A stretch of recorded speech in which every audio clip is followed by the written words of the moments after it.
Hey Gura, what motivated you to join Hololive? How's your time been so far? What motivated me to join Hololive? My mom actually motivated me to join Hololive. I remember I was sitting at the kitchen table, looking at the audition tweet, and I was like, man, should I do this? And I called my mom. I said, oh no, actually I think I was still with Mama. I was like, hey Ma, should I? There's this thing called Hololive.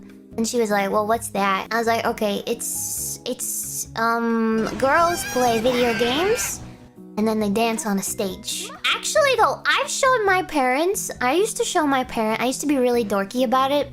But many years ago, I was really into like the 3D, like 3D like Miku stage performances and stuff.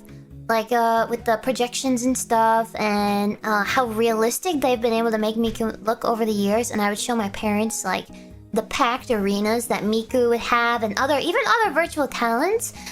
And I remember sitting at the foot of their bed showing my parents. They were just looking at it like that, the Winnie the Pooh meme with the he's squinting looking at the meme or whatever.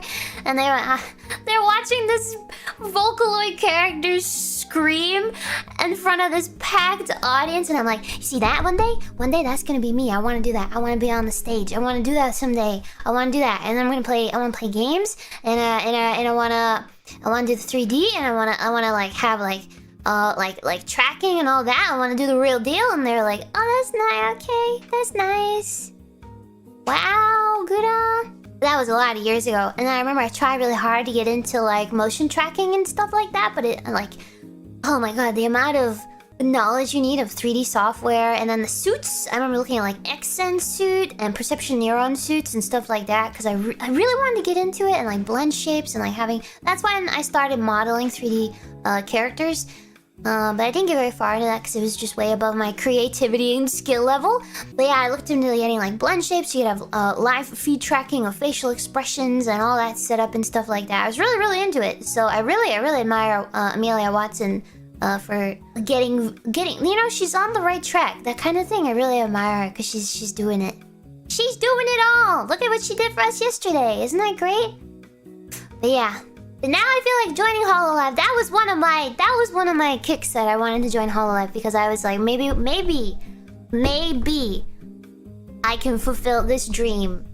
And then also my mom was like, yeah, do it. What do you have to lose? What do you have to lose, Gura? I was like, alright. And that's when I did it. And then I told you guys this already. But I kept doing the audition over and over and over again. Well, I didn't send it in, but I kept recording the audition over and over and over again. And then I didn't really like how I was doing it. I didn't feel very true to myself. I felt like I was yelling. Because what I did for my audition was I made a video that I was asked to do. And then I also did a written transcript of it, just in case. Because I didn't know if people that would be viewing the audition tapes, I didn't know if they could speak English. I just didn't know.